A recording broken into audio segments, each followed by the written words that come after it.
Hey guys, this is Dave with Audio In, and this is the Muse Hifi East 6. Now, from what I understand, it is actually Muse Hifi's first pure single dynamic driver IEM. And it's also a new driver type, or it at least takes a new type of approach to the magnetic structure of the driver. And I believe they are referring to it as a Tesla driver. Their goals were kind of multifaceted. One was to help offer a more spherical or three-dimensional listening experience. Two, to improve transient and dynamic range. And then finally, to minimize distortion and increase sensitivity.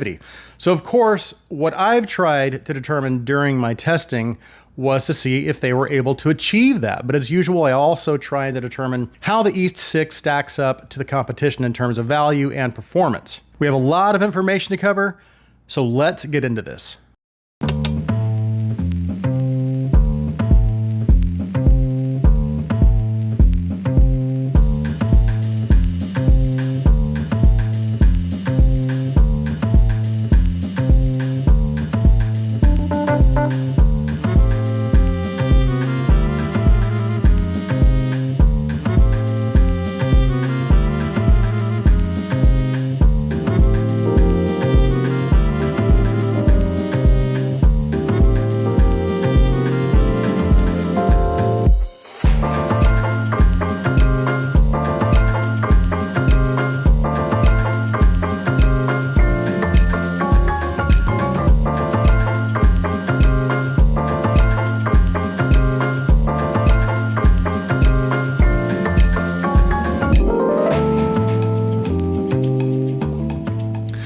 Okay, let's quickly go over what's included in the box. Of course, we have the IEMs and cable. It also comes with two different sets of interchangeable tuning nozzles, 3 sets of ear tips, and a simple but functional case. As for the price, specifications, and design, the East 6 comes in at $70 and, as I had mentioned, uses a single 10mm dynamic driver. Now, this is a newly developed driver, and based on the information on the website, it has a dual magnetic structure that uses a magnet both internally and externally, which I guess typical dynamic drivers usually only have one or the other. So it's either internal or external, not both. So that's kind of cool. It's always good to see innovation and new approaches to driver development, especially when it's in the entry level or the budget space, because that means that some of the newer driver technology is going to be more accessible to a wider spectrum of IEM enthusiasts. Now, as far as the shell structure, it does have an open back style design. And if you look at the faceplate closely, you can see the perforations in the black part of the structure. And again, regarding the nozzles, they can be removed and swapped out simply by unscrewing them.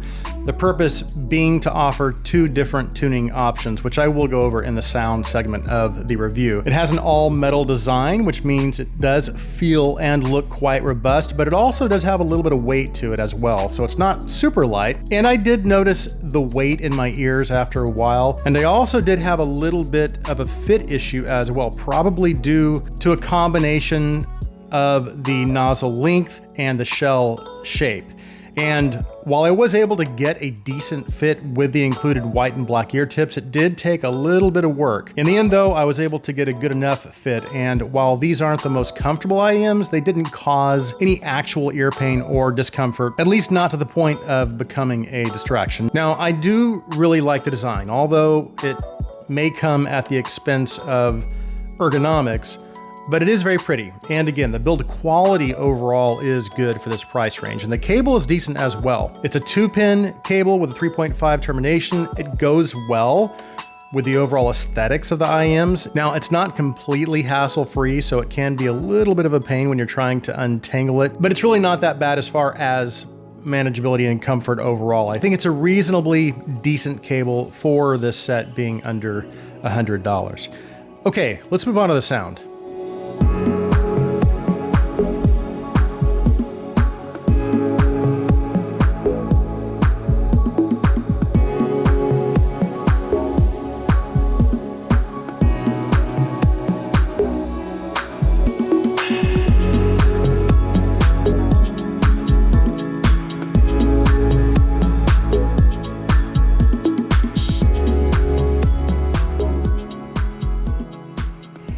Okay, so we have two different tuning nozzles that are actually quite effective, and I think they are fairly well implemented, considering, again, this set only costs $70. And I'll talk about the stock tuning nozzles first, which is the one with the red O-ring. And then I'll compare it to the extra set included, which is the black O-ring, and that's the one I actually have installed right now because that was the one I preferred. So just to kind of remind you what the stated goals or hopes were of this new driver type, just so that we have some kind of measuring stick to go by. The website states that this new driver technology is supposed to offer a more three-dimensional or spherical type of presentation, and also better transients and dynamic range, minimize distortion, and increase its sensitivity. And it is sensitive. I had no issues driving them whatsoever, so I can definitely confirm that they are quite easy to drive. But let's break the sound signature down first, and then again we'll talk about the two nozzles.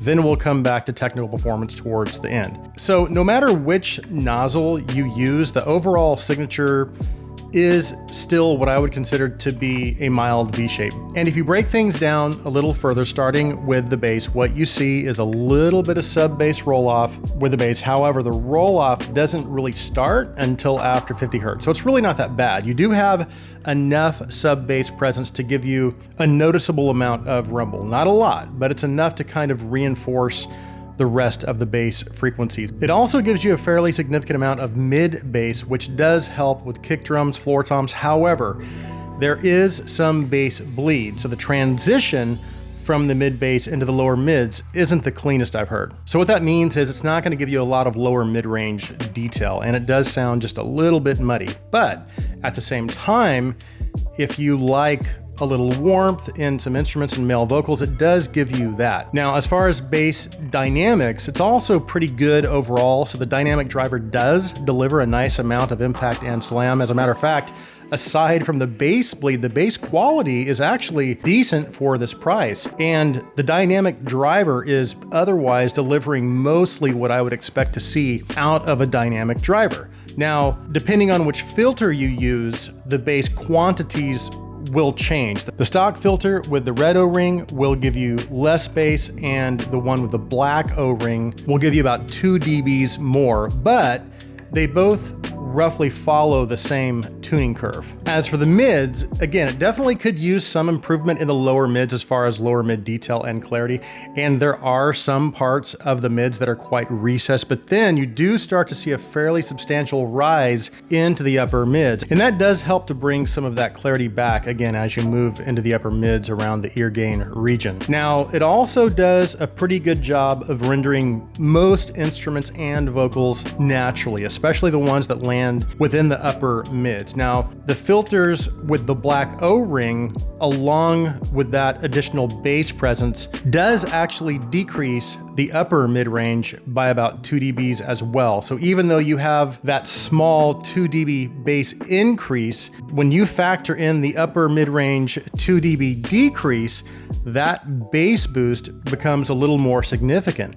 And between the two nozzles, the one with the black O-ring is more balanced to me, and that's the one I actually found to be closer to my tuning preference as far as bass quantity and upper mid-range quantity. But if you prefer something a little more mid-forward or vocal-centric, then you may prefer the stock filter with the red O-ring, because again, there is quite a bit more upper mid-range energy and ear gain present, so it's going to push those vocals a little more forward. And then as you move into the treble, there is also going to be a slight variance in the tuning nozzles. The stock or red O-ring nozzle having just a small amount of extra lower treble, which combined with the extra upper mid presence does bring a sense of a small amount of additional clarity and treble detail. But again, the difference is very, very slight. And I do still prefer the black O-ring filter overall. But that wasn't really a concern at all to me as far as the detail levels. My biggest issue